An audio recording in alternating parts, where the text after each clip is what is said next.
I want to talk to you about a couple of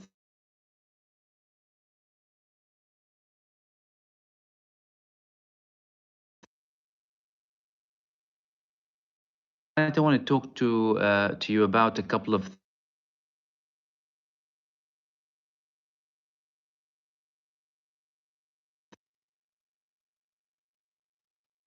I want to talk to you about a couple of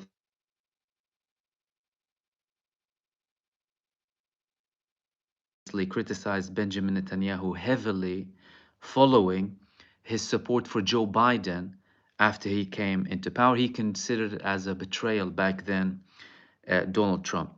So to start off with, Benjamin Netanyahu finally sat down with the IDF chief. Now, these people have been in so many conflicts previously. It's unbelievable. They had a fight a couple of days ago regarding Rafah, the fact that they're not prepared.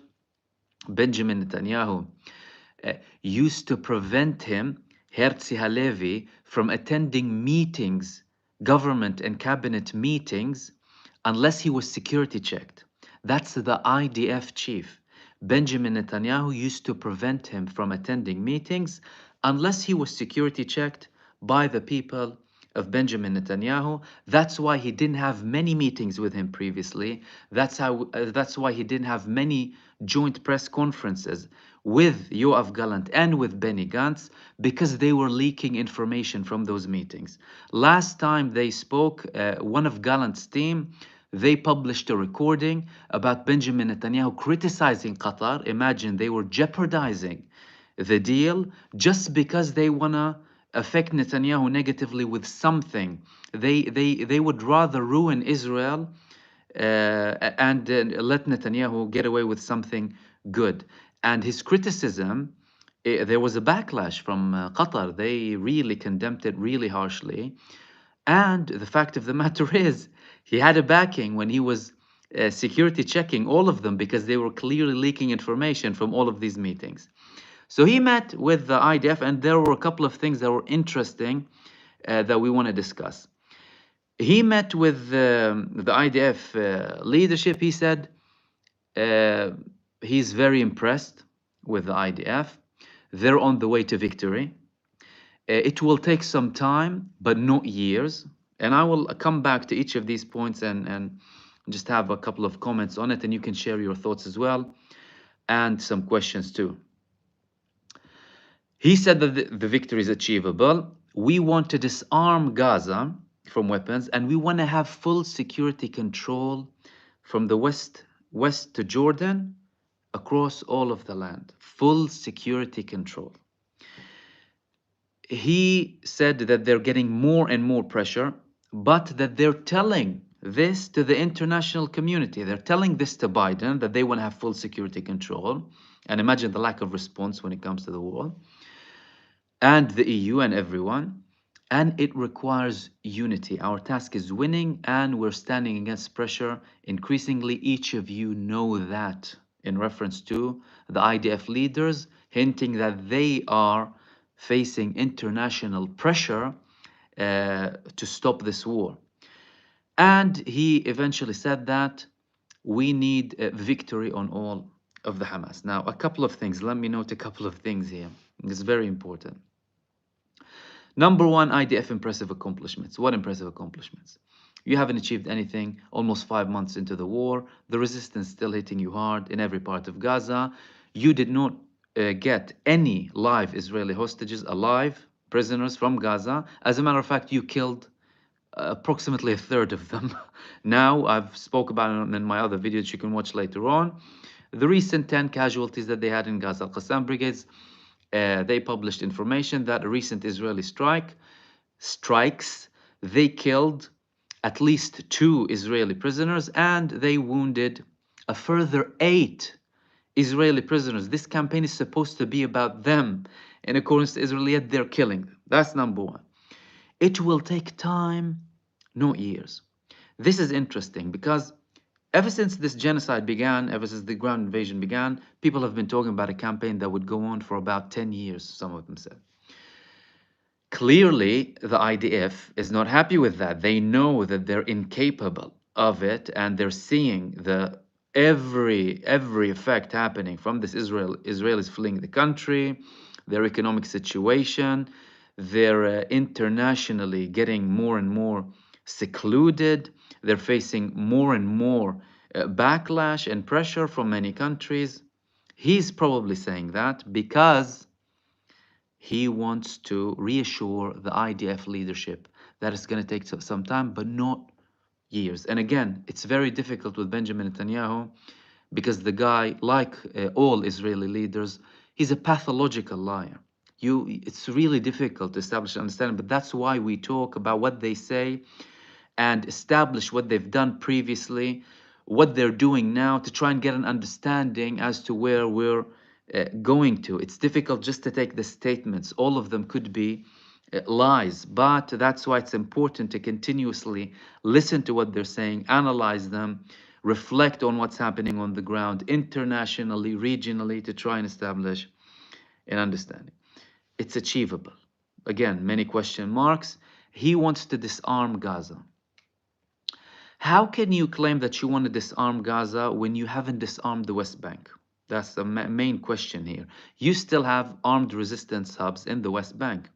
How on earth are you going to disarm Gaza that you've been out of for so long, that has such a sophisticated tunnel system, such a fierce resistance for so long, and they're targeting you every single day? You have so many casualties. You've lost over 1,100 machinery. They're still holding strategic missiles against you. How on earth are you claiming that you're going to disarm Gaza? Or is it an excuse to continue the war up until you reach that objective, which will bring us to another objective, and how he's backing down slowly from it, whereas we spoke about this previously many times. They're facing pressure. He hasn't spoken to Biden for a while. But he recently did. However, before his last chat, he said, I haven't been contacting Biden ever since he criticized the campaign. But now they spoke again. And apparently there's a dangerous escalation that's signaling that the US is giving them the green light to go ahead with a calculated attack on Rafah. Now, although the Department of State in the US, they said we won't support it unless it's calculated and reasonable or whatever it is. Now they're kind of changing the tone bit by bit, although there's still fierce resistance from the IDF leadership, foreign action in Rafah and the implications that it could have. And we obviously spoke about how the intention of the campaign from Rafah is to expel the Palestinian population, commit the ethnic cleansing campaign in Gaza, get rid of the population, not affect the Hamas, because they cannot affect the Hamas, similarly to how they haven't affected the Hamas's capabilities and the other resistance movements in every part of Gaza that they have been in ever since this genocide began. This requires maximum unity. That's another thing he said. Again, proving that there's disunity, that there's a split in Israel, that there's a split in the military, that there's a split with the politicians, that there's a societal split. We're having more and more protests in Israel. People are blocking roads, fires in the streets.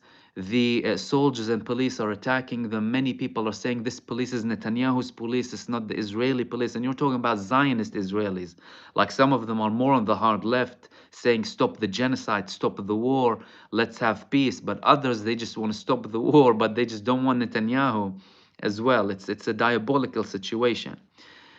He also hinted about the pressure. And another thing that's very interesting is the objective. Now, Netanyahu has been one of the people who always said, we want to demolish the Hamas. Mission impossible, demolish the Hamas.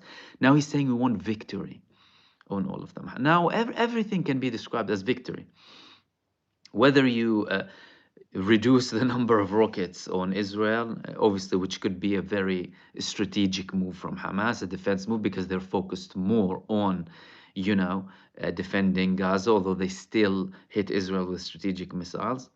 But he's toning it down to victory. So this is the main thing from the point of view of Benjamin Netanyahu, the latest statements, just to give you an understanding as to where things are going with him and the IDF leadership. The second thing I want to talk about is really, I've been receiving this question for the past couple of days. If Trump comes, what he's going to do?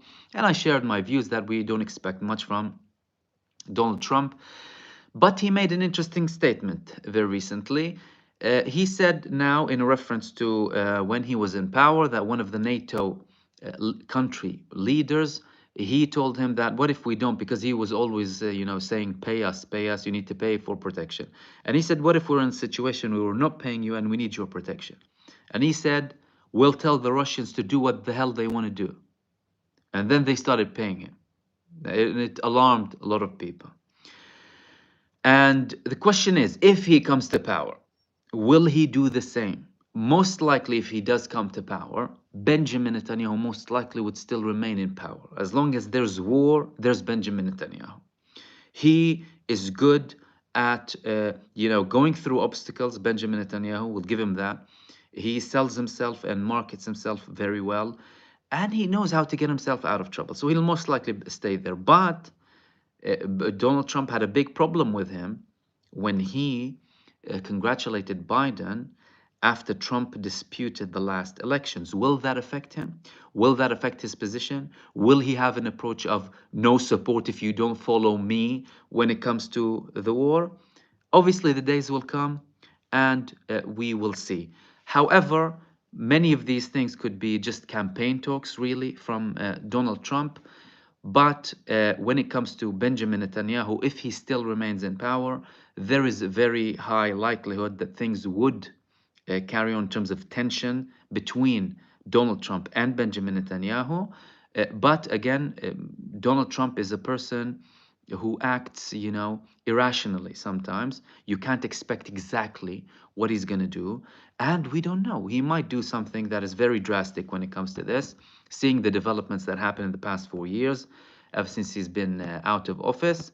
And obviously, we're still not there yet. Obviously, the Democrats, led by Biden, they're trying to minimize the damage of their support to this genocide, trying to still make people support them, especially with the vast amount of people going against this genocide in the United States, against their government's position, and obviously trying to reduce the tensions and show that they're somehow not supporting Israel with everything they need. Now, obviously, some of these things, they have a backing. The US definitely didn't support everything that Israel wanted to do. But the fact of the matter is, they have the power to do way more than that when it comes to Israel, and reducing your supply of weapons or whatever it is, that's not enough. They're approving more weapons, they're sending them money still, and we are still seeing Israel carrying out whatever the hell they want to do and acting with impunity despite criticism and despite the ICJ ruling and despite international criticism. So these were the main things that I wanted to start off the live stream with. And now I'm going to open the time for you, for all of the subscribers and members, to share your thoughts. Let me know what you think, and obviously ask any questions.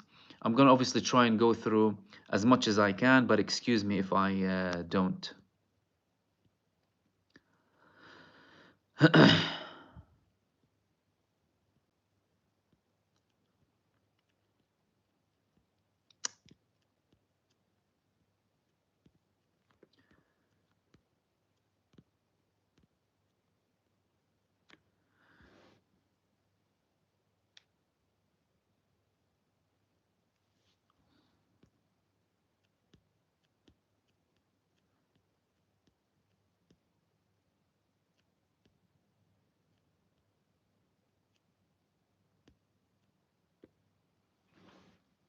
Namiko Zutreo Hart. Trump also promoted the Abraham Accords, which never considered the Palestinians. Why? Because Trump Kushner wanted to develop Gaza real estate.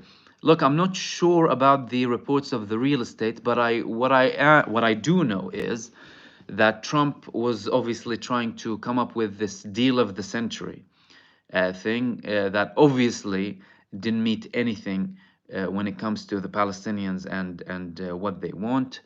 However, what's interesting about his proposal is that it included giving the Palestinians some of the lands in the Negev desert, Naqab desert, and the fact that some people in Israel were entertaining that idea suggests that they are open when it comes to alliance. But again, these things didn't come to fruition. And with Trump, really, you need to remember that you're talking about a businessman. This guy sees everything as business. He's good at business. He's good in getting his way when it comes to business, not just with Israel, but with other countries as well. I mean, when he went to Saudi Arabia, he acting like a bully, really said, you you have a lot of money, spend more money, and buy more weapons from us. He's good at sales, Donald Trump. And the ironic thing about this approach is that not many people see past this. So even when he talks about the NATO and Russia, he's asking the NATO countries to pay for protection, right? So there is no really moral thing or a brotherhood here, right? Just pay money, I'll protect you. And all of these actions, especially when it comes to Russia, many people forget that every single person in Europe is suffering because of the European country's stance against Russia. Everyone is paying more in electricity bills and in gas bills because of their actions against Russia, the main supplier of gas to Europe, and they had no plan B. So you and me and everyone else suffer, but these people, they're detached from reality. They couldn't care less about paying double or triple when it comes to these things. But people like us, people with, basic life, living month on month, they can't afford that. It hits them really hard. People don't think about that. And they forget who blew up the Nord Stream. Who blew up the Nord Stream? The US blew up the Nord Stream. And Europe covered up the action as well. And you and me and everyone in Europe is paying because of this out of their own pocket. So money plays a really big part when it comes to this, yet not many people or not enough people are aware of it. They just follow the mainstream and, you know, believe everything that they're told, which is very dangerous. And this is what prevents the change from happening, this apathy, this lack of information, lack of knowledge from basic people, average day-to-day people. And unfortunately, this is still the case. And the man declares that it's all about money when it comes to these things. So it's absurd, really. And obviously, welcome and salam to everyone greeting and sending messages. I'm obviously just gonna go down to the comments relating to what we're talking about and some of the questions.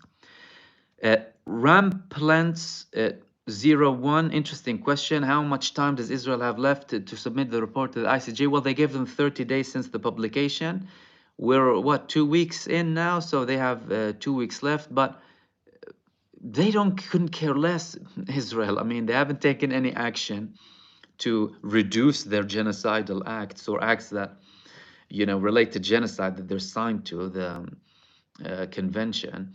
And I wonder what papers are they going to provide for the ICJ. And, it's all really a facade. And it turns out to be true. What we were suspecting from the beginning is that Israel is going to completely ignore what the ICJ are saying, because they completely ignored international law ever since their unilateral establishment of the state of Israel. Up until now, you have so many resolutions, international resolutions against them. They couldn't care less. And when, push comes to shove, when there's an import situation, America will come and use the veto. The UK will use the veto. France will use the veto, but primarily the United States of America. And they'll go ahead with it. I mean, over 2,000 people massacred since the ICJ ruling, you know. So even if they do submit their report, their response, or even if they don't, I'm not sure how much of a difference that would make when it comes to Gaza. You're seeing them threatening to expel 1.3 million people in tents, people with families, with children, elderly, sick people, disabled people. And the world is watching, and people are waiting for the ICJ. You're talking about action that's required. We obviously need to talk, we need to continue the activity, but in terms of people in power, you have to take action, more action, to stop this genocide. And I know Many things are happening, behind closed doors in terms of like threats or tones or whatever it is. Clearly, these things come to light. Sometimes even between the United States of America and Israel, like Biden, his his visit to Israel was shambolic, really. But all of this is not enough.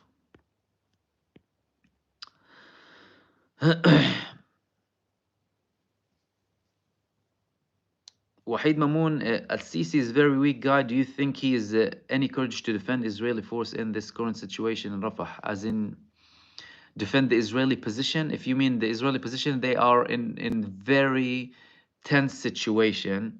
They have lack of communication in terms of political leadership. The situation is not great. And we spoke several times about Egypt and how they try and keep a diplomatic tone as much as possible until the last second, up until something potentially happens with their own sovereign territories, right? And obviously, many of you will criticize this, including myself. I don't think anything is worth waiting for. From the first moment that this genocide began, nothing is worth waiting for. Anyone who has the power to stop it should work to stop it, regardless of any potential implications. But obviously, we're people, we're talking about our thoughts and ideas. People in power and governments and countries, they have their different calculations when it comes to this. They have calculations as to the potential outcome, repercussions, whether it's legal, political, or even military. And many people could potentially be delaying everything because, listen, Israel's running out of ammo. What do you think? There's an infinite supply of ammunition. And if you leave Israel to continue what it's doing for longer, you're going to keep them in a weak position. Israel is not Russia. Gaza is not Ukraine. You know, Russia, that's why Russia hasn't gone out, for example, on a mass offensive in Ukraine. They could have ended everything very quickly. But they know things might take time. They worry about the weapons. They worry about everything to do. Munzer Shihab, thank you so much for your contribution. That's very generous of you. They worry about, thanks for everyone supporting in terms of super thanks. Munzer, that's very kind of you. They obviously worry about these things, but Israel, they rely heavily on America. And they've already reduced they obviously sent masses of weapons previously, but America's using it as leverage against Israel because they know that if they continue to supply unconditionally, and they started talking about conditional aid later on, the United States, that Israel continue to do whatever it wants. And clearly they're not playing ball with America. And remember, in previous wars, uh, America could keep Israel in check. They used to give and take with them. Israeli leaders previously, some of them, obviously not all of them, but for example, in Lebanon, as a matter of fact, in Lebanon, Israel was carrying out an American operation in Lebanon. Right? Not many people know that. There was an inquiry in Israel, and many people in the Israeli army used to say that we didn't have correct guidelines, didn't know what we were doing. But the United States was using the IDF in 2006 as a card against Iran back then, because the invasion in Iraq was still new. There was a lot of power games between the US and Iran, and they told them, look, we can take down your proxy to them, obviously Hezbollah in Lebanon, and they used to give and take with them. Imagine. But with Netanyahu, he doesn't give and take with anyone. He doesn't give and take with some of his previous allies. He doesn't give and take with his party. He doesn't give and take with the security services. He doesn't give and take with the IDF chief. Nothing. All Netanyahu cares about is his position, his view, and him continuing doing what he's doing for as long as it takes. He couldn't care less about anything else, Benjamin Netanyahu. And the American administration is finding it difficult, and they're playing with this support as much as possible, whether financial support and even the tone. And look, obviously we might criticize it, and I criticize it too. It's not enough, and you need to take action, and we don't believe things up until they're implemented on the ground. But the fact that some officials in the United States are criticizing actively, saying we won't support if or that, These things also make a difference because, usually it's carte blanche, really. Do whatever the hell you want to do, ever since this beginning of this genocide. But I hope that clarifies as to what happens. Sorry if I deviate a little bit from the question. I know it was about Sisi, but so many things are interlinked. But I think if they do eventually um, end up attacking in Egypt, that the Egyptian army will respond. Is it going to be limited? Is it going to be all out? That's a different story because they have joint security missions together. They have regular visits, although their diplomatic situation is awful. Like I said, the Egyptian presidency refused to accept a call from Benjamin Netanyahu. They're not talking with each other. Egypt didn't like the fact that they tried to expel the Palestinians. And now, what you need to understand is what Israel is effectively saying to Egypt now, okay, you didn't understand the good way, you'll understand the bad way. This is what Israel is saying. Okay, you didn't listen from the beginning. You didn't want to um, take the offer. You didn't accept the lobbying from the EU states and from the United States of America and the offers and the billions and taking off your international debt. We will go and we will have an operation.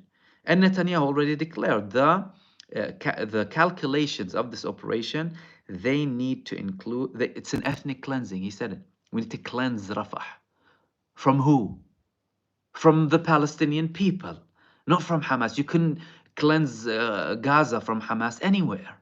Not in the north, the most northern part of Gaza, not in Khan Yunis, not in central Gaza, not in Al-Bureij. You're struggling to even get into central Khan Yunis, which is in accordance to you is the main hub. You want to expel the Palestinian people by force.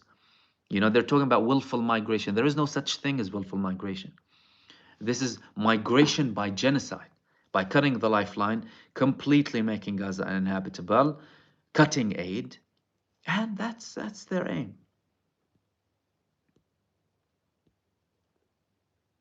Andy Zay, Trump says whatever is best for him at the time. Irrational perfectly describes. Yeah, I mean, he behaves like a 10-year-old bully in the playground, Donald Trump, I think.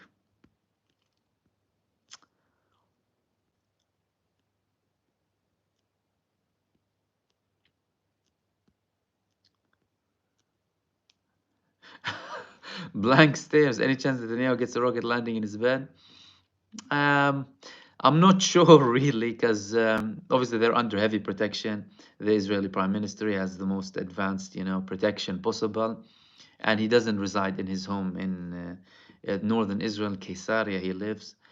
They're actually, by the way, they're refurbishing his house in the middle of this genocide. They're fixing his pool. Did you know that? And so Israel is spending all of this money on this war, and Benjamin Netanyahu's pool in his personal house is being refurbished because he wants to swim when he goes back. But he mostly stays in Jerusalem, and he's very well protected. It's a very unlikely situation. Jetmir Reka, when is Israel going to find the red cow? They already found it. Yeah, I spoke about it a couple of days ago. They have farms in Israel breeding the red cow to prepare for demolishing Al-Aqsa and rebuilding what they call the Red Temple, the Third Temple. Although there is no archaeological evidence to support any existence of such temple previously, and as a matter of fact, one of the most ancient Jewish tribes in Israel and Palestine, the Samaritans, Hashemoroni, they believe that Mount Temple is Har Gerizim in the West Bank, and they have archaeological evidence to support them, and they have rituals every year there, and they have some of the oldest scripts of the Torah with them. Taylor Samuri, thank you for your dedication. You're always with me in the live stream. Wa alaikum salam, habibi. And everyone who's usually participating, I see some of you are regular participants, some of the subscribers and members. Abdul Haq, is Israel backtracking on Rafah invasion because of external potential pressure?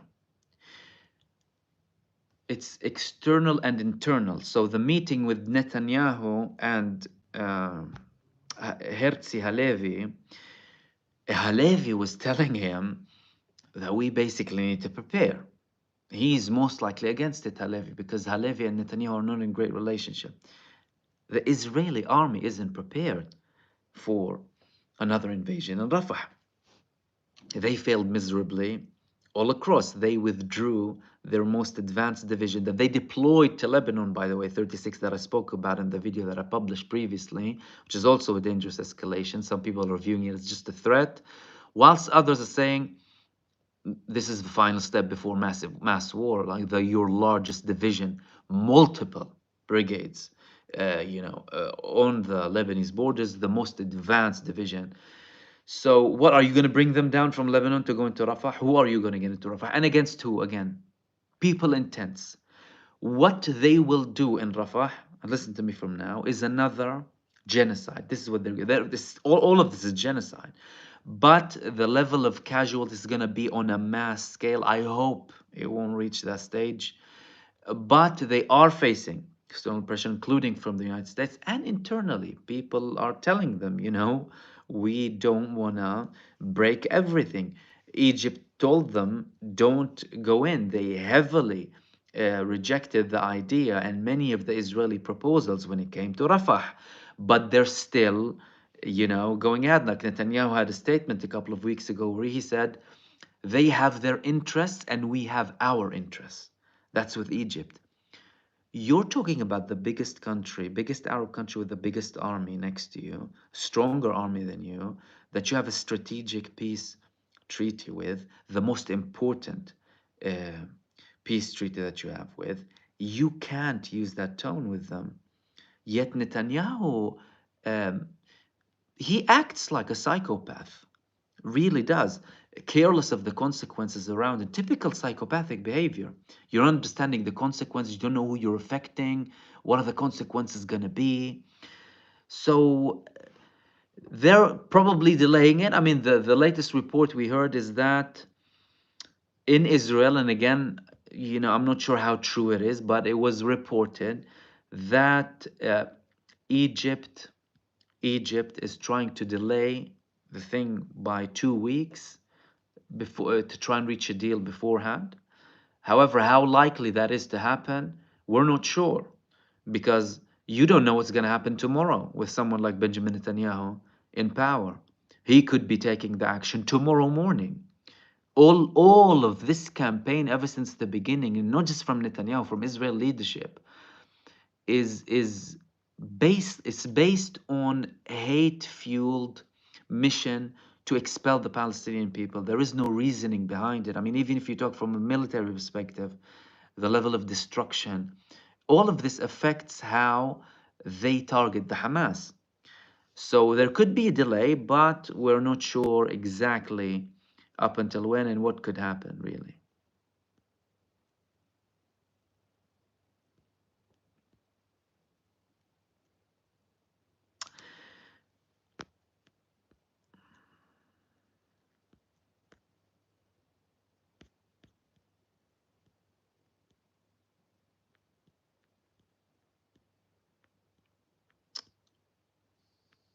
Just going through your the rest of the comments.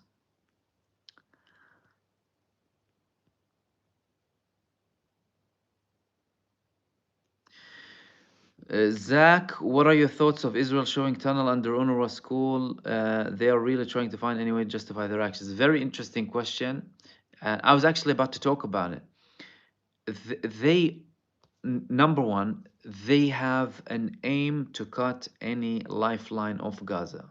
UNRWA is the lifeline of the Palestinian refugees in Gaza, in the West Bank, in East Jerusalem, in Lebanon, in Syria, and Jordan. He doesn't want Gaza to have a lifeline. As a matter of fact, the leak about the supposedly UNRWA workers, participating on the 7th of October, this wasn't meant to be released. There was a confidential conversation between one of the IDF leaders and the representative of Israel in the Foreign Office that deals with the UNRWA. The representative of the Foreign Office, met with the UNRWA officials in Tel Aviv. He told him about what the IDF said. The IDF said we were surprised that this was out. Imagine, they're leaking information. And why did they leak it? Because Benjamin Netanyahu wants it. Again, another highlight of how the political class acts differently and they have different interests to the military class. And what did that lead to? Clearly, there was a coordination here, though, don't forget. He went back to New York, told the UNRWA, told the US, you haven't submitted the evidence yet. It's unsubstantiated. You said you immediately suspended the suspected people anyway. Why are you punishing the whole organization? Clearly, there's a coordinated attack.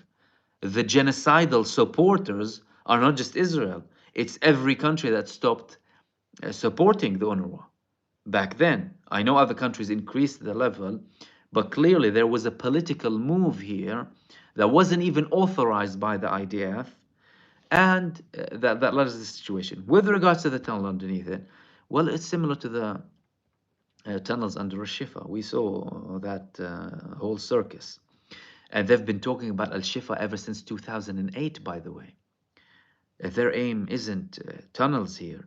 Their aim is any lifeline. Hospitals, in the case of the UNRWA, obviously it's a lifeline for Palestinians. They don't want any functioning. As a matter of fact, Netanyahu stated the UNRWA will have no role, will play no role in Gaza after this war. And he's saying, again, like I repeated in the beginning, I'm not sure if you missed it because some of you said there was an audio problem in the beginning. But one of the main things he said in his statement, it was regarding Netanyahu's statement, is that we want to have full security control between Jordan River to the sea. To the east of Jordan, Israel must have full security, ultimate security control. What does that say? Land grabbing, we complete apartheid everywhere. This is what he wants.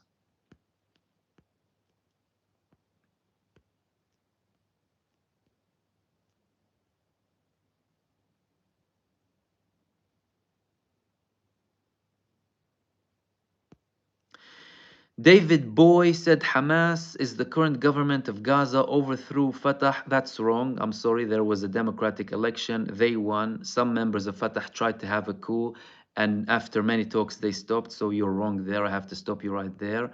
And now they're attacking a country 20 times stronger than backed by the military machine on the planet. What do you suggest, that people give up their historical rights then and not do anything because some other people are stronger than them? The Palestinian people are not like that. They will fight for their rights up until they get those rights, no matter who is facing them. So the notion is wrong. Art Vandelay, Russia's careful about civilian casualties. Well, they're way more careful than Israel about civilian casualties, clearly.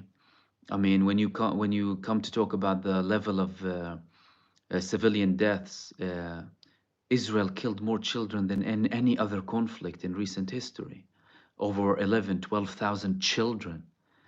And not to justify killing men, anyone, innocent civilians, right? But I'm just talking particular about children here and their bombardment of hospitals, right?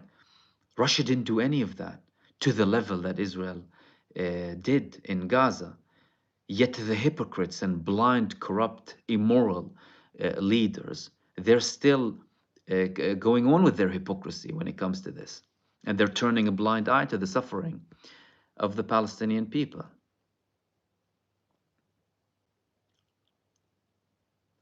And the 8 Times of India reported that Sisi told Hamas they need to reconsider the ceasefire hostage proposal or IDF will move forward with the Rafah operation. If true, Sisi is with Israel. Again, that report, I'm not sure how true it is. It could be the case. Because Egypt also is interested in reaching a deal. And it could be a threat of Netanyahu, because the whole philosophy of Netanyahu, of the military campaign, is that we need military pressure to make Hamas submit and tone it down with their expectations. Will he succeed with this? We're not sure. I mean, they rejected most of Hamas's amendments on the Paris proposal. Hamas told them we need a written confirmation. So far, they just submitted their comments. It could be the case that Egypt said that. But will obviously the days will come and we'll see if that was the case or not.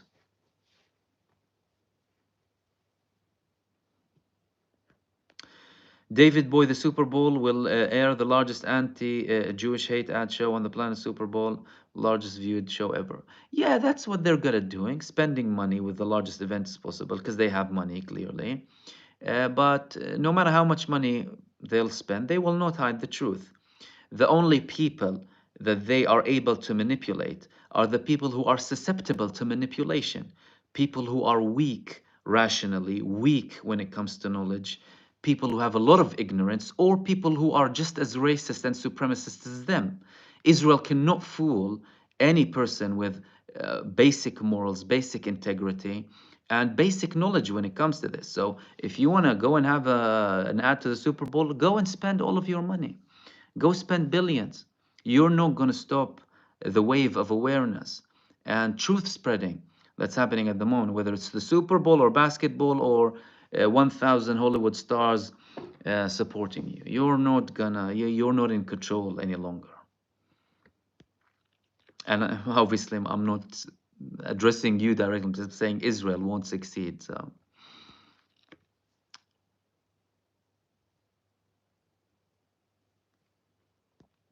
How do donations, second foreign objects, Salam, a question, how are donations made to various legitimate charities actually helping Palestinians? Again, I always say this, check the charities verified, registered, transparent, active.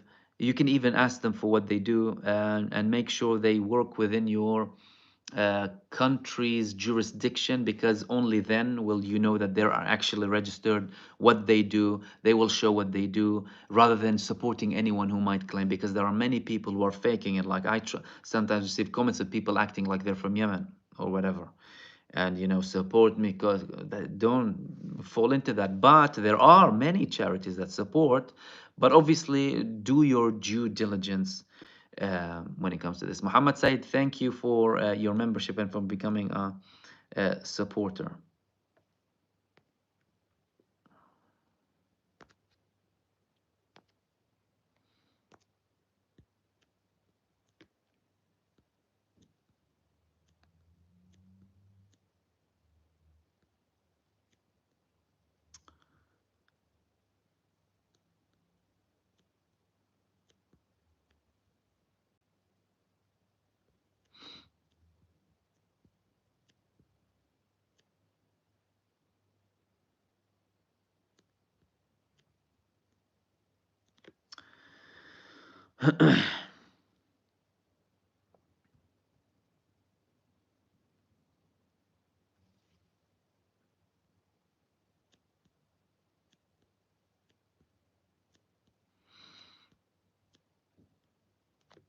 Faiz Patel, who's murdered Palestinian leader Mr. Yasser Arafat? Well,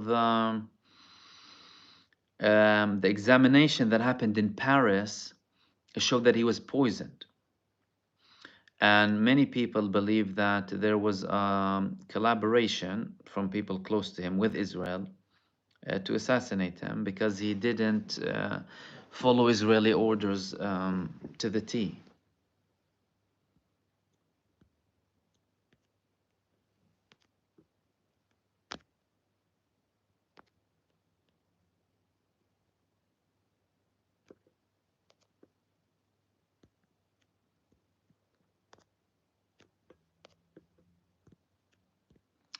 History eraser button Havara agreement. Very interesting for people to read up about the Havara agreement, about the collaboration, excuse me, between the Nazi movement and the Zionist movement.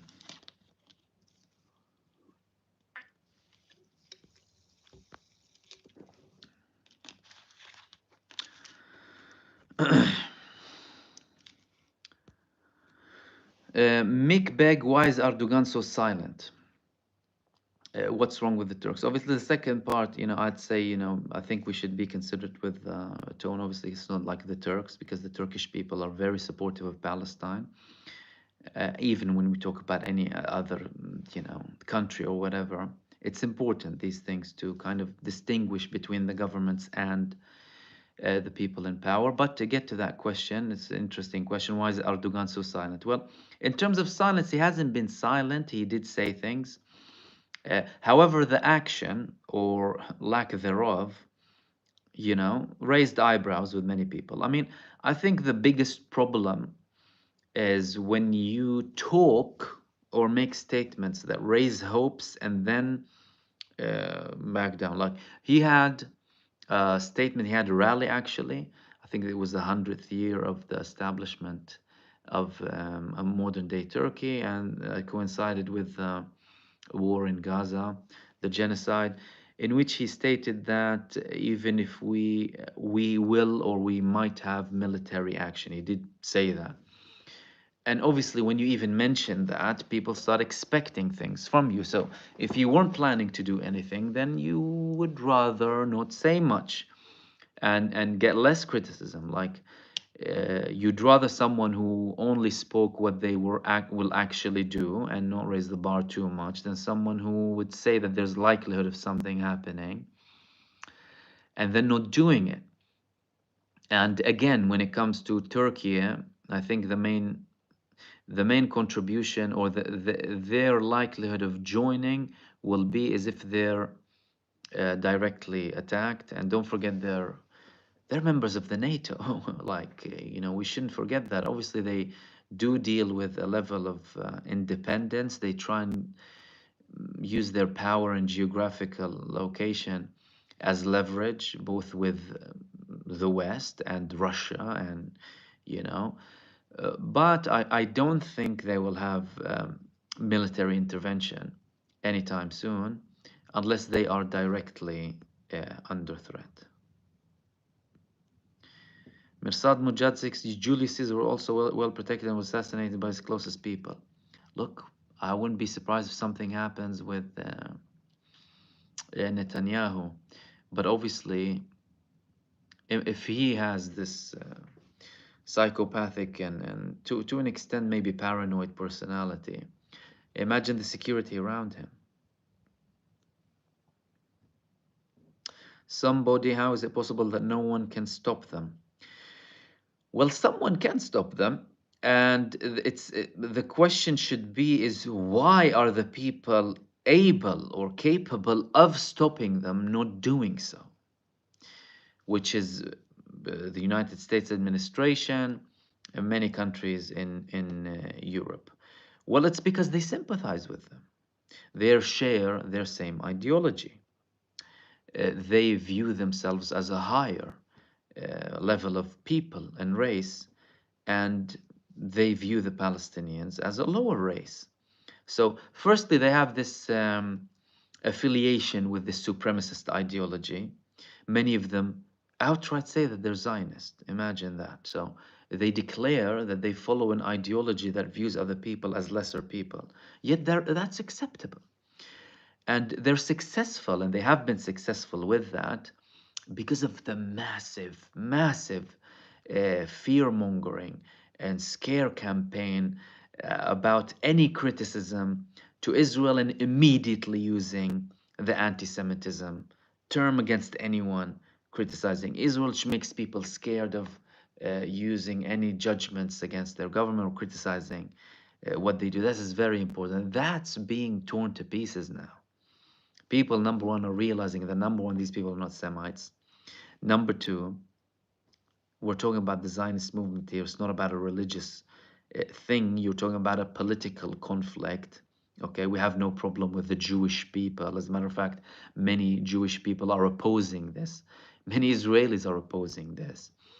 And the longevity of this campaign and scaremongering was effective to an extent. And that's the thing, you need to understand, they do it, they carefully plan these things to control people, to psychologically control people and prevent any outrage, right? But that's why it's important for people to continue talking, because it starts making a difference.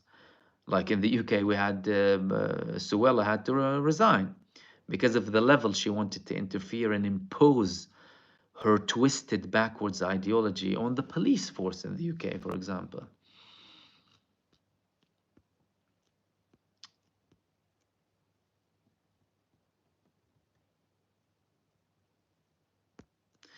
Syndicate, unfortunately, Israel is going to learn the hard way. They have no intentions of stopping. Well, they're learning the hard way, aren't they? They've proven ever since the establishment that they have no compromise. They're a genocidal state, expansionist neo-colonial state.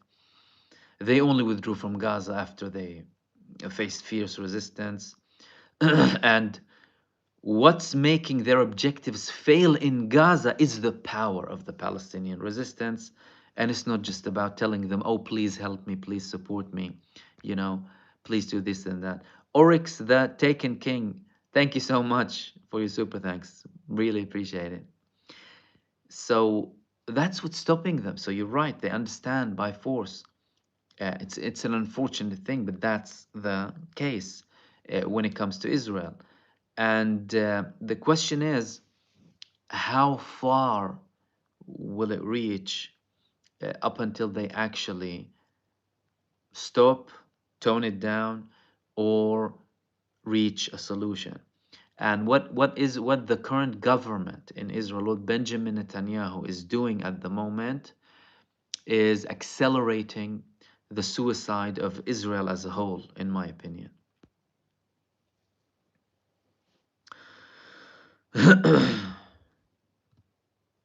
Akram Hamidi, Assalamu alaikum Mahmoud from Los Angeles. Do you have any idea of what's going on with these laws that they are trying to pass against South Africa government by the USA? Against South Africa? I actually, I'm sorry, but I haven't actually heard of that. I'll have a look. So I'm not in a position to comment about it, but I'll have a look.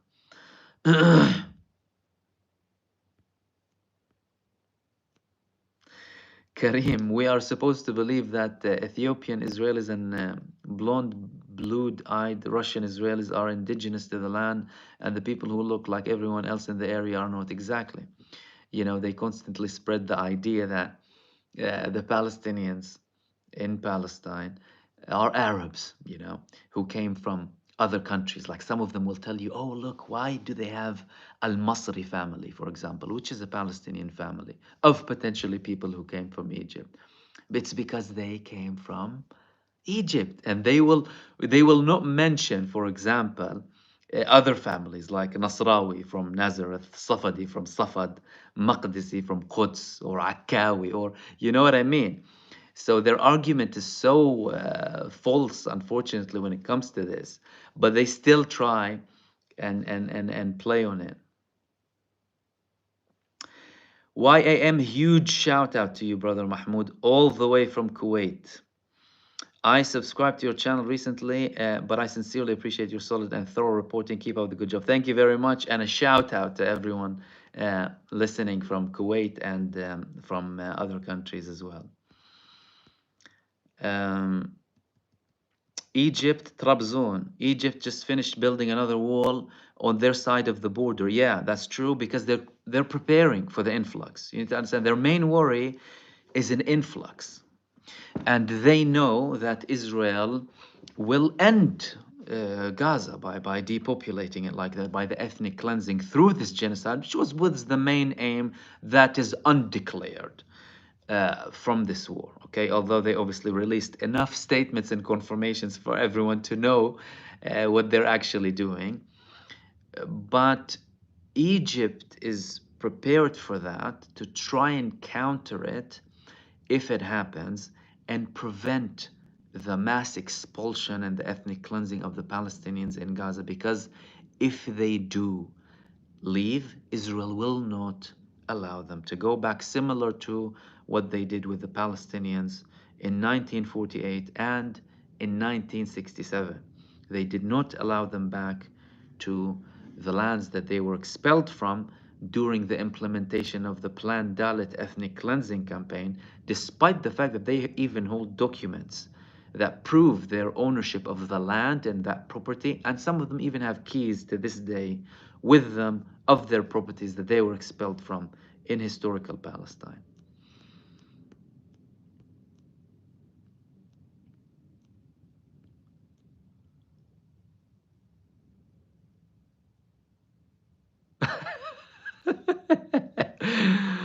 Carla Chipul is newly woke to what America has been doing with Israel and the inept media.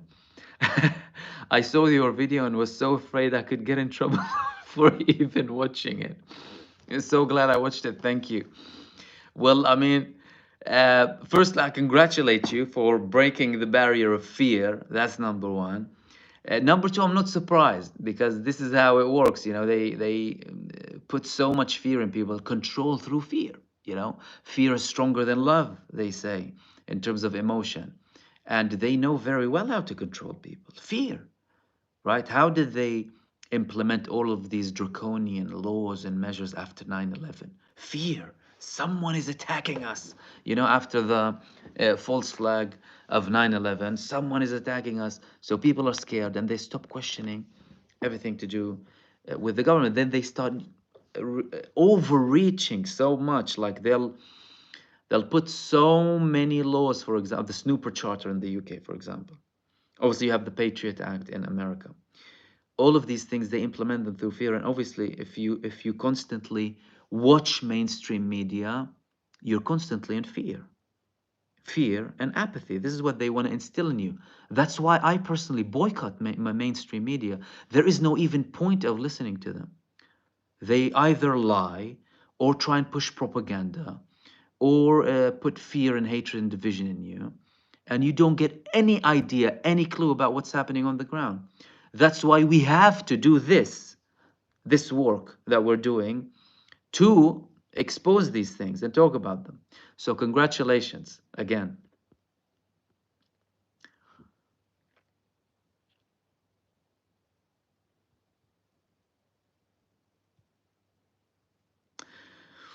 Miguel Garcia, do you think that the fact that Israel trying to expel the Palestinians to Egypt is a move that would be welcomed by the resistance? Such a move may be ultimate mistake from Israel and a decisive one. It obviously, nothing is welcome by the resistance. That's why they're taking active measures against Israel ever since this genocide began. And excuse me, the red lines when it comes to the resistance, particularly Hezbollah, I think Iran said it as well, is if Hamas is about to collapse. That's the red line. If they invade Rafah and expel and commit a genocide and expel as many Palestinians as possible, Hamas will remain in Gaza. You cannot beat Hamas. And they're delusional to think that they can. But it might push for a greater response that they are anticipating. They're anticipating it by deploying their most advanced, largest, most sophisticated division in Lebanon. Why did they deploy them? Division 36 that they withdrew from Gaza over a month and a half ago. Okay, you can say that they're trying to intimidate, but you're deploying a division, many brigades, right?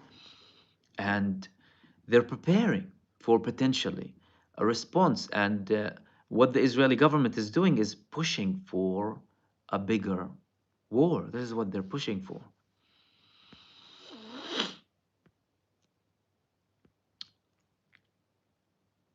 Molius, I think the IDF met their match with Egypt. If an all-out war breaks between the two, Egypt will destroy Israel. This is my opinion.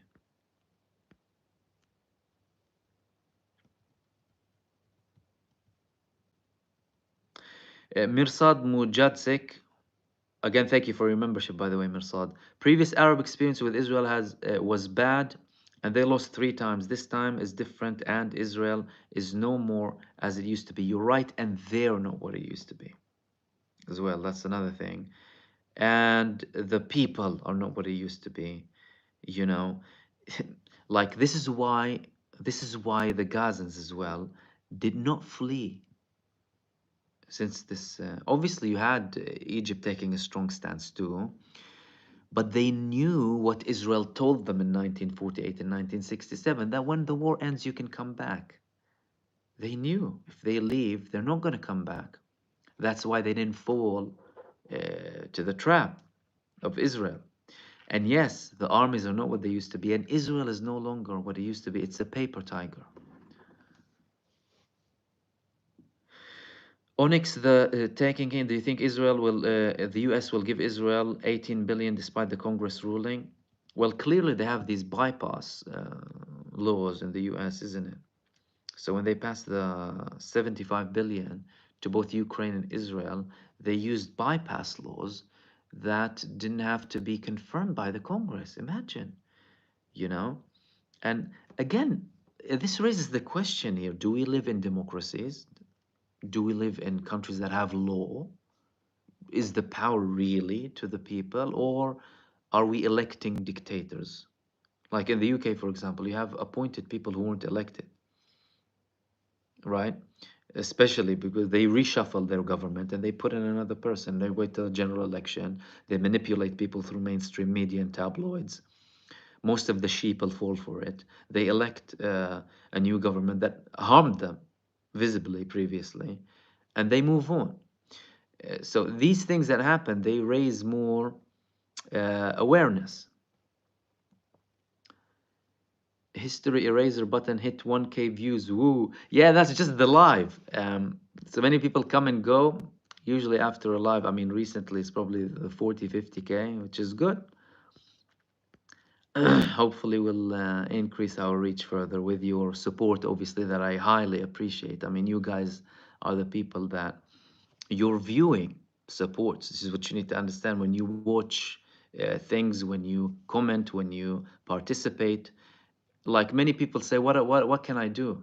They feel helpless. Everything you do is good. Even if you put something anywhere, any comment, any, speak to someone, sharing something, whatever, even if it's for one, two, three, or four people, is effective, because if you multiply it, one person doing it, another person doing it, more people doing it, you start making more people who are aware.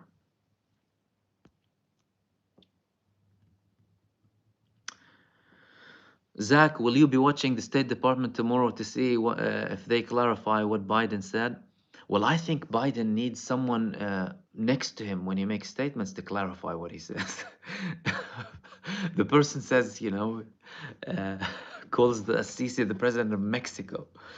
So he needs someone with him, and I'm sure he has earphones, earbuds, or whatever for people to remind him. And he has his assistant. What am I talking about? He has an assistant to tell him where to go, for heaven's sake. Don't you remember when he like does this and that, and then they guide him, right?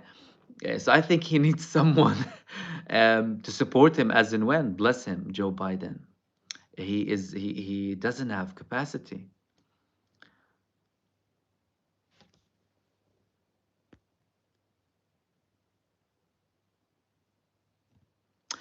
Elian Ibrahim, what are your thoughts on Israel taking Palestinians' land, money, and water? That's what they've been doing since their establishment.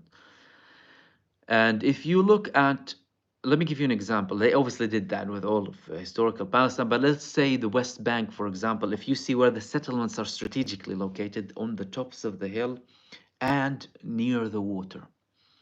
And they're so malicious that what they'll do is, if a Palestinian village, for example, finds a water well, they'll fill it up with cement. Imagine that. The IDF will come and fill it up with cement. They'll say you're illegally taking water. Why? To make their life miserable. Checkpoints from home to school. You take a journey that can take you 15 minutes directly. It'll take you 4, 5, 6 hours just because you have 5 to 6 to 8 to 10 checkpoints. And you need to take roads that are verified for Palestinians, whilst the other roads are for Israelis in the West Bank. It's terrible.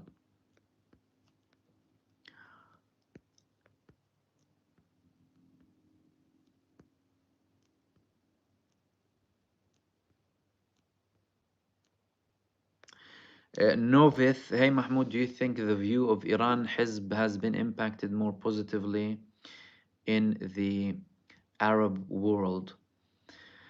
Look, potentially, yes, but it potentially increased their popularity now because they were heavily popular, like particularly Hezbollah after the 2006 war, like most Arab nations supported them. You still have the people who are set in their own ways and will not support anything that is supported by Iran.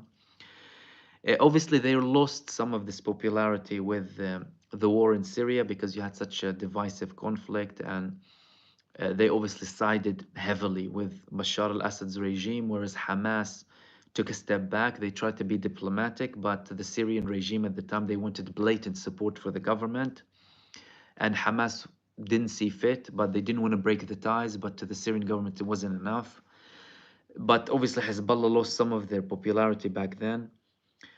And look, I mean, it potentially did again, but the people who are set in their ways when it comes to a certain group of people, whether from a country or a religious background or a sectarian religious background, they will not look past that whatsoever. Some people are really, really short-sighted.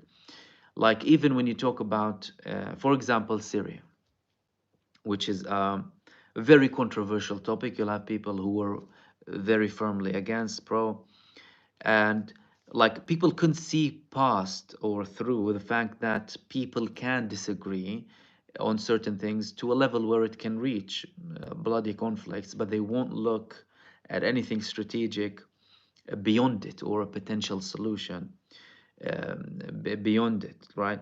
Like if you talk about war, who do you make peace with? Your friends, you make peace with your enemies. That's why we constantly talk about the day after sometimes. I like to talk about the day after Israel, hoping that, you know, the regime of supremacy and ethnic supremacy will be completely eliminated so that Israelis and Palestinians can live in peace equally with universal human rights together with justice and freedom and liberty. But people lose sight of that. They get stuck in their own kind of ideology, and they have many people to push for that. You have people who will justify it by, you know, religious statements, for example. You have people who will say, oh, politically, well, look, 1,000 years ago, they killed us because of this, right? They're stuck in the past. And I'm not saying you should ignore the past. No one is saying that. And you should learn from history, but you also shouldn't be short-sighted. I had to give that elaboration to clarify because these things are connected.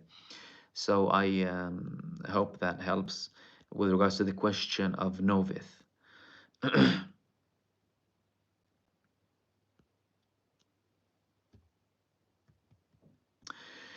Deep diver question: what do you think? Do you think Egypt will declare war against Israel? Marwan Bishara from Al Jazeera considers Sisi installed by the U.S. and is benefiting from the war in Gaza. Sisi might have a deal with um, Bibi. Look, many people have their own analysis. I myself, I rejected the military coup in Egypt very harshly when it happened. The Egyptian army, we know that they have close ties with America, but we also know a couple of other things too. That number one, when it comes to Egypt, right, the Egyptian army focuses on Egypt. If they're only brought and protected and only America and that's it, although there is evidence to counter that because they've been diversifying their weapon purchases, their dealings, their strategic ties with many countries. They're joining, I think they already joined the BRICS now, which is the biggest threat to um, America. So you can't ignore all of these things. And if they were, let's say that he was fully a puppet or whatever it is, even though, you know, I don't like to kind of use too many terms like that, but why did he then not accept the offer that was pushed for him by America? Why did he, as a matter of fact, confront Blinken on air when that meeting should have been confidential and sat with him and told him exactly what their stance is? Why did he have to tell off Schultz, for example, and tell him, you know, many of you are putting pressure on us to, and not in those words, but you're advising me to take the Palestinian refugees, and why doesn't Israel take them to the Negev desert? So we need to, I think, try and avoid, although, you know, each one to their own in terms of ideas, right? But I personally, I would avoid these kind of predetermined, even if we had certain ideas about a party or whatever it is, avoid just focusing on these terms without focusing on what's happening, because then you lose context And then you'll just believe whatever you want to believe. Okay, he's a puppet, nothing's going to work about. Okay, if you have that idea, then it's kind of pointless to see past anything. What the argument should be is, okay, you took X action so far. Is that enough? No, that's not enough. Why did you not take them? Because they didn't reach your country, for example. You didn't want implication. Is that right morally? No, probably not. Not enough. At least not in my opinion. But we're not here just to kind of label people and just put them in a box and say, okay, that's it. It's done. It's all happy clappy and it's all written, because it's a little bit deeper than that, I think. And this is obviously my opinion.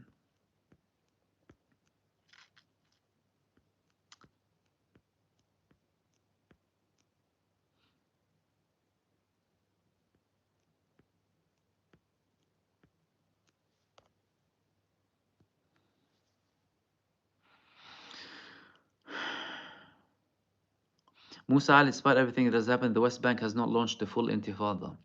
They increased their armed resistance. There are talks about family members of people with the PA participating. Because if you talk about Jenin and Nablus, they're connected. But what people need to remember is Israel controls the security in the West Bank. And they have a side that's fully compliant with them in terms of in the form of the Palestinian Authority forces, full security agreement. Israel can roam around each part of the West Bank and the areas, well, you can say now were, because you usually talk about areas A, B, and C. A meaning full control of the Palestinian Authority, B split, C full under Israeli authority. But Israel controls everything in the West Bank in terms of security, and they can carry out as many operations that they want. But saying that nothing happened, it did. But don't forget that the PA, they shut down any mass protests against Israel.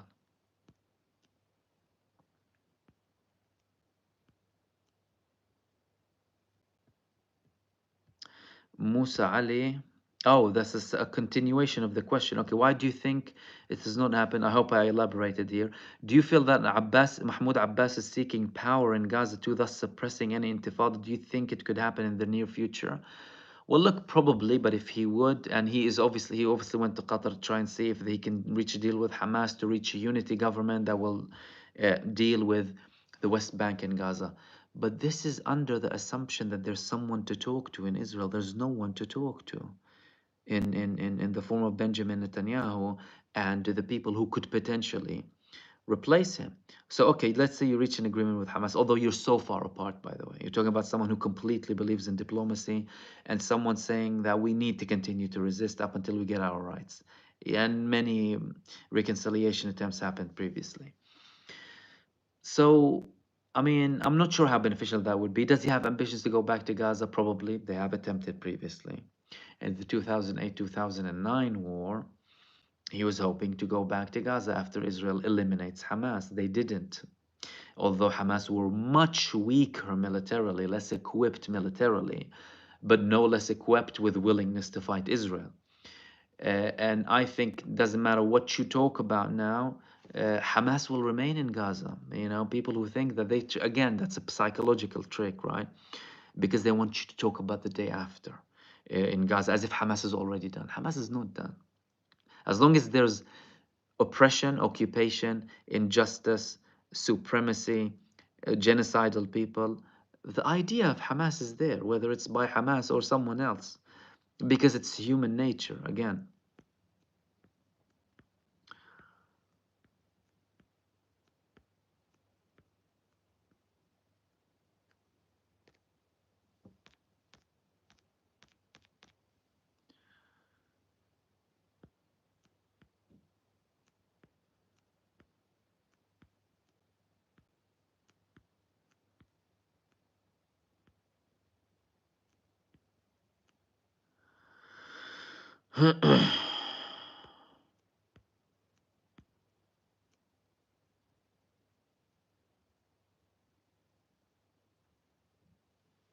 Geopol, Assalamu alaikum wa rahmatullahi wa barakatuh. Wa alaikum assalam wa rahmatullahi wa barakatuh, Mahmoud. Do you have any insight into regular Israeli folks and what their thoughts are on this conflict moving forward? Are they as radicalized as it appears on social media? Well, the Israeli society consists of many people with many ideologies. Not all of them will share the same views. As a matter of fact, it's more split than ever. However, saying that, there are people who support this genocide. There are people who are just as genocidal as Benjamin Netanyahu. And on the other hand, there are people who oppose this war. It's important, they said, as it appears on social media. What does appear on social media is what easily appears and gets published, because if you have a government that has censorship on an idea or a subject, you wouldn't see it very frequently. You'd see the other side too. However, ever since this war began, we heard Israeli voices that are against this genocide, and from multiple parts. And what Israel did is they banned any protests criticizing the war, especially a harsh stick against the Palestinians in Israel, but also the Jews. However, this is lifting. I mean, some people are in prison since the beginning of this war for a couple of posts online. However, it's being challenged in the Israeli Supreme Court, and they're slowly lifting these restrictions, and more people are talking about it. Like we had protests from a couple of months ago in Israel talking about ending the genocide. So you call what happened genocide, and you're opposing it, right? And so I hope that elaborates in terms of quantities and how many. You know, it's difficult to kind of put a number as to how many support this genocide, how many don't.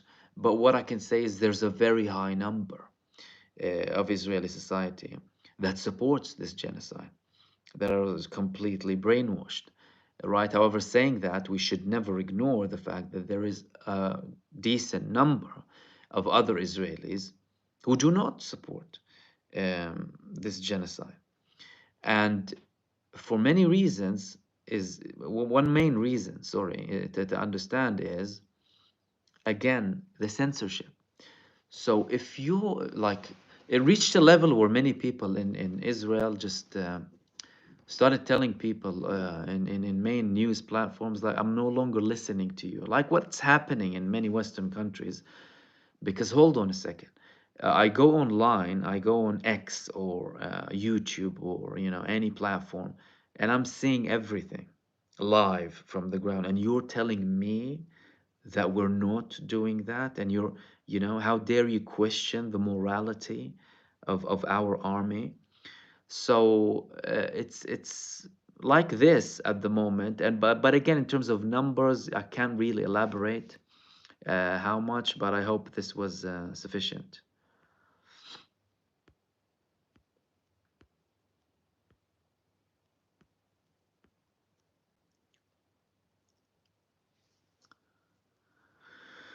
Eslin Worthington, do you think the Palestinians could be expelled and Hamas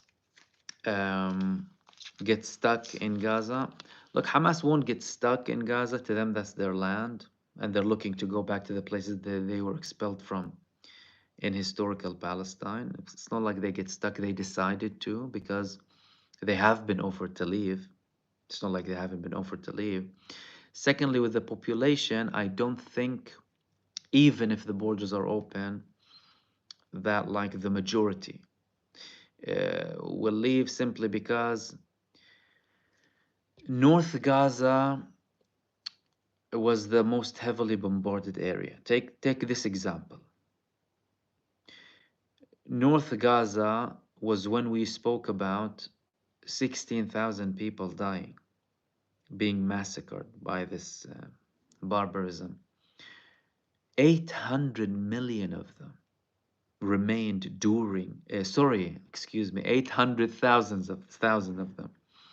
You get lost in 800,000 of them remained in the north during this genocide. What happened immediately after the temporary ceasefire began? people started to go back to the north, despite the fact that Israel was shooting some of them.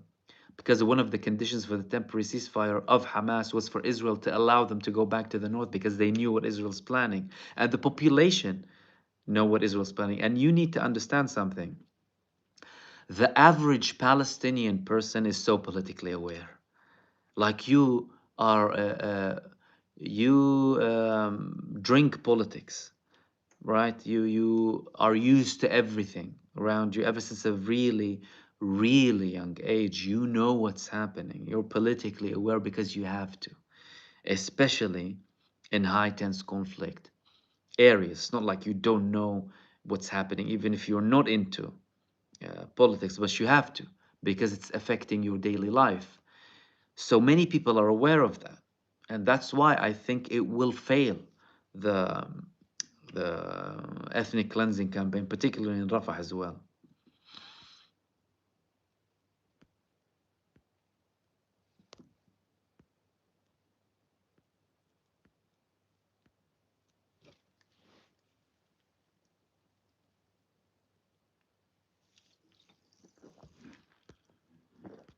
Um, let's see some more. We have some viewers from Iraq too. Ahmed Ali, welcome. um,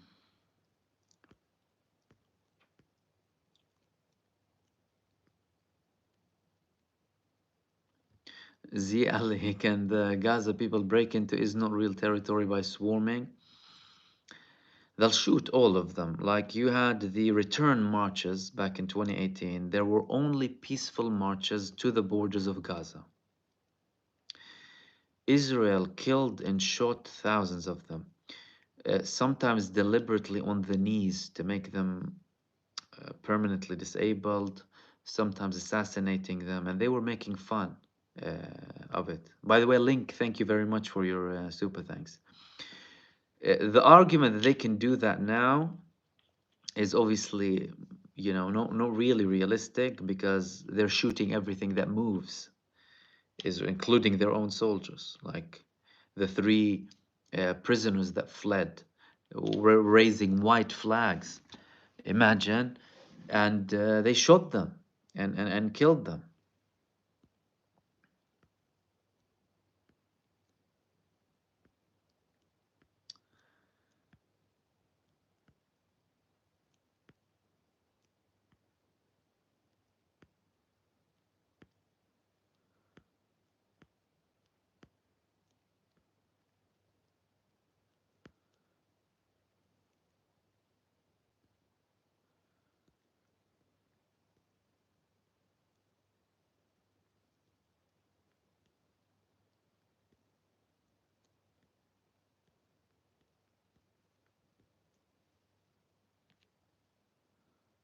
Okay.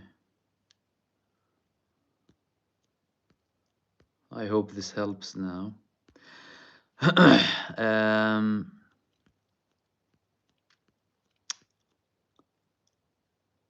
let's see if we have any more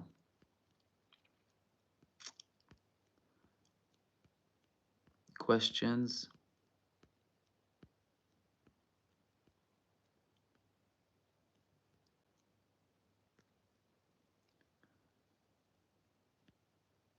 Any update, Gulliberg? Any update on the Houthis?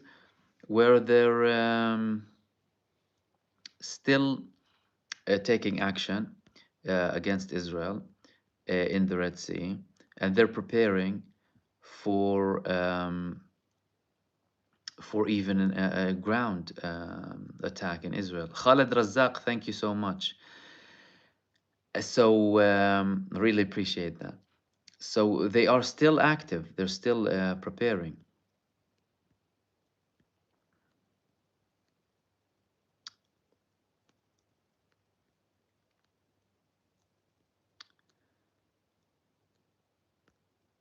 Okay. Before we finish, do we have any other questions?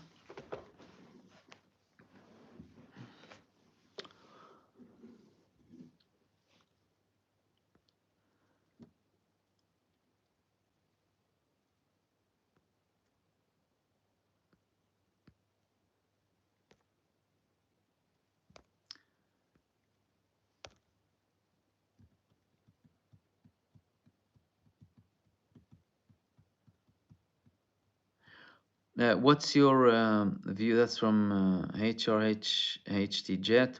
What's your view on MBZ and MBS personalities? Um,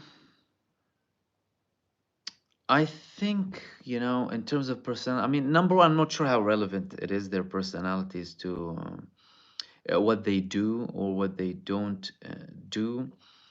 In terms of Mohammed bin Zayed, both of them clearly focus a lot about their own countries.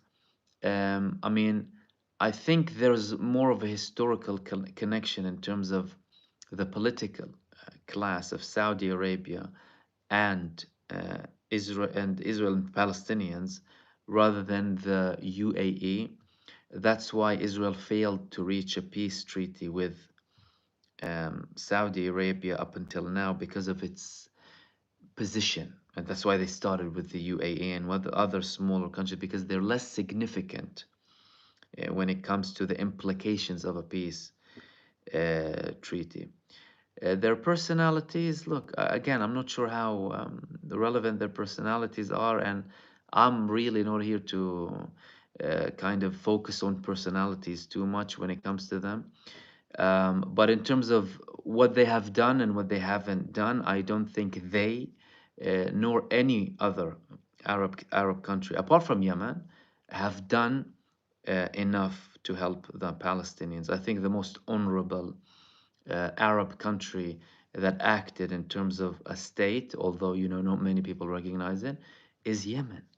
They didn't care less what other people said, and they uh, did an embargo on a genocidal state to stop their genocide. They clearly stated their objective.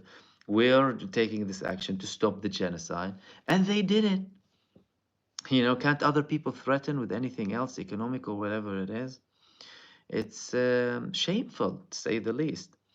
But luckily, we have some people who do take action. Lena, thank you so much. Very kind of you.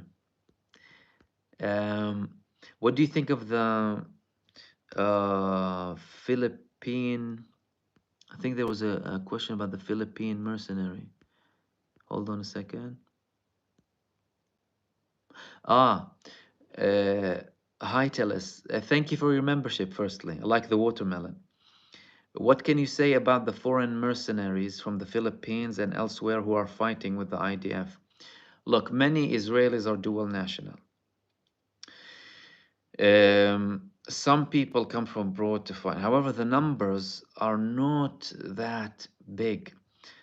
As a matter of fact, I think they deliberately post some people who are foreign and what they do in Gaza to show as if they, oh, look, we have people from abroad, to encourage people to potentially come because there's so much lack of motivation to join the army. Many people are refusing to join the army in Israel. They're fleeing battle. So they want to show other countries in a desperate attempt. Some of their Hasbara trolls are even doing that. As if, oh, look, we have foreigners, someone speaking in English like, oh, came from the UK. Really, seriously. You have the people of Israel not wanting to fight for this country. Everyone I know is petrified of even serving, or the thought of one of their relatives going to this genocide and potentially being back in pieces by the Palestinian resistance. They're telling me people from all over the world come and support them. They probably do this. They probably do this deliberately. But again, the thing that we should be talking about here is, how are these people allowed to do that? How are you allowed to go and fight for a foreign country that's committing genocide and crimes against humanity? There was so much talk about anyone going and fighting against any group in the Middle East. Why is Israel okay? Is it because it's a state? Is it because they look like you? Is it because you share the same ideology, the same supremacist ideology? Is that the reason? It's not good enough. And thankfully, some people are taking, shaming these people and, the government for what they're doing, allowing it.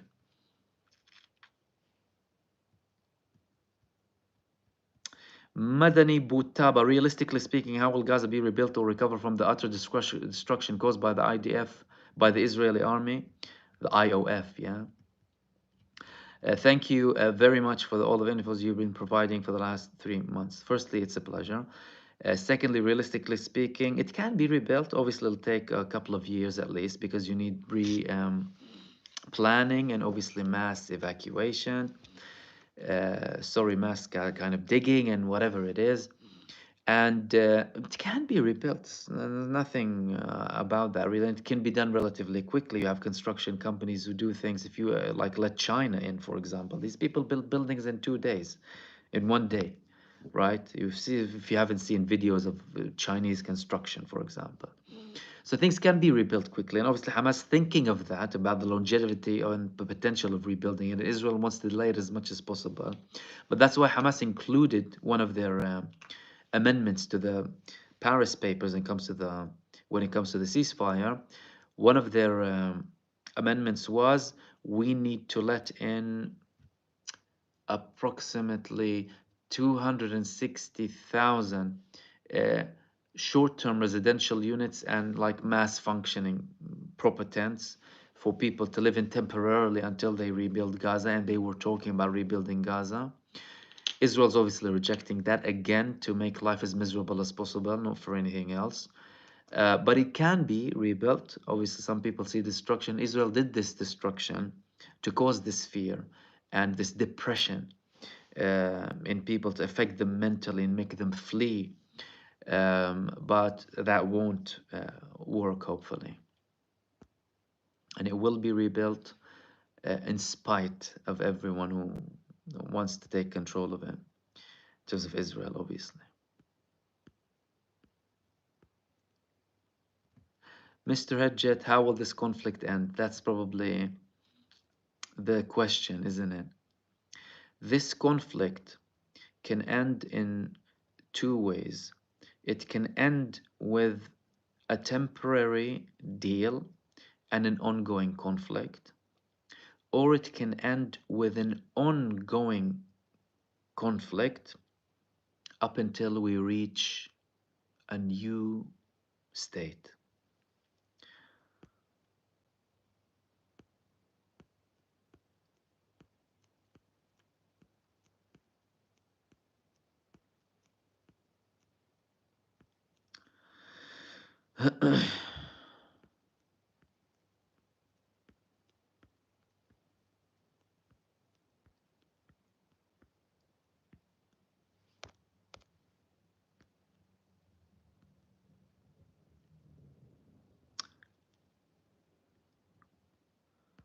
See if we have any more questions here.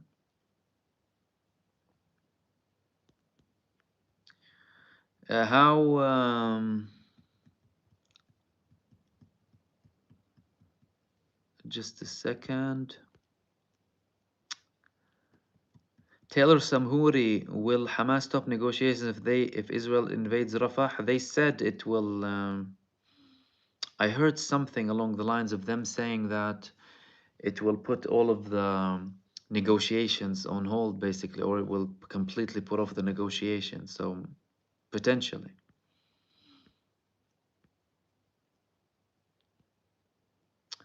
Again, a question about the Arab and Gulf countries from Getho J. Any comments on failure of Arab and Gulf states to prevent or mitigate this disaster? There's one main word to describe this: shameful. What else can we say? Immoral. When you have the power to try and do something and you don't, I mean, the thought of it is really scary. No country that is surrounding Palestine and Israel took enough action to prevent this. Real life Somalilander Mahmoud, do you think that the US economy will collapse if they invade Yemen like they invaded Iraq and Afghanistan? Will the world be free from US world domination like multipolar world, not unipolar? Well, we're looking at a new world that is not ruled by the United States anymore. Ukraine started this, and Gaza is accelerating it. Obviously, some people in America, they still think they live in the 50s. They don't. They're not the power that they used to be. Their economy is relatively solid. Look, I mean, they print money, for heaven's sake. I mean, whenever you have a problem, print money and then get away with it because you have like a decent level production. Um, But if you think about it this way, I mean, even if you talk about economy in the US, I mean, it's really tough for people. Like you either have the filthy rich or people struggling, really. But will it completely? I mean, some people have the idea that, look, if we reach a stage where, for example, China and Russia are playing a bigger role, that it's the end of the US. The US will still be a strong country. Like it's really big. It has seas next to it. They have the biggest, one of the biggest militaries in the world, even if China or Russia surpass them. They have decent levels of production. America's strong. Like let's not ignore this. But their role in the world will not be the post-World War II role.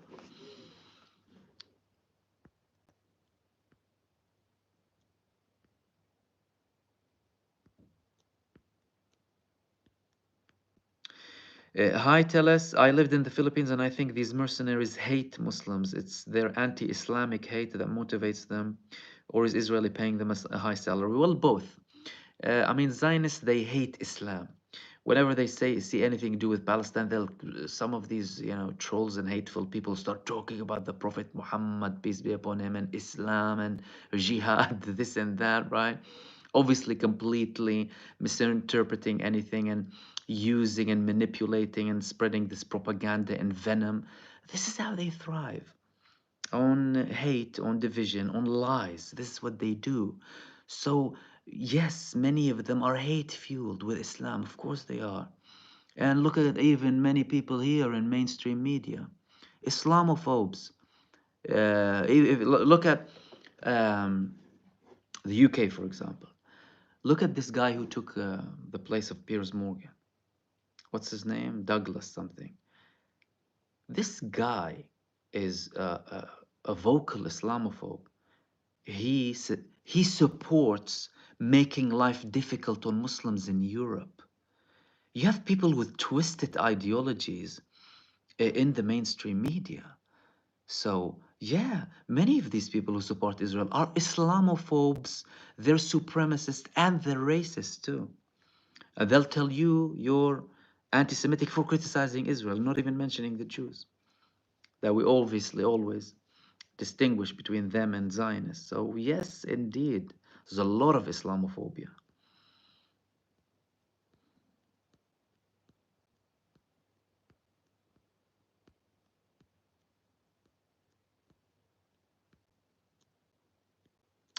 Carry care, a one state solution, you need to talk about it more. I try and do talk about it almost in every live stream or extended video, sometimes in my shorter videos as well.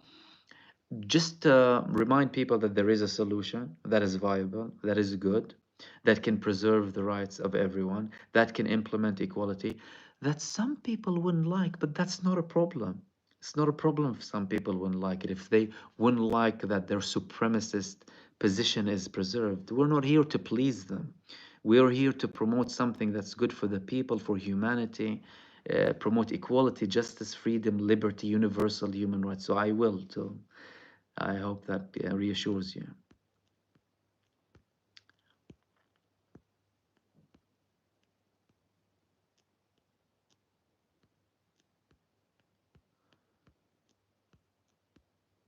Ace Play, thank you very much for your super thanks.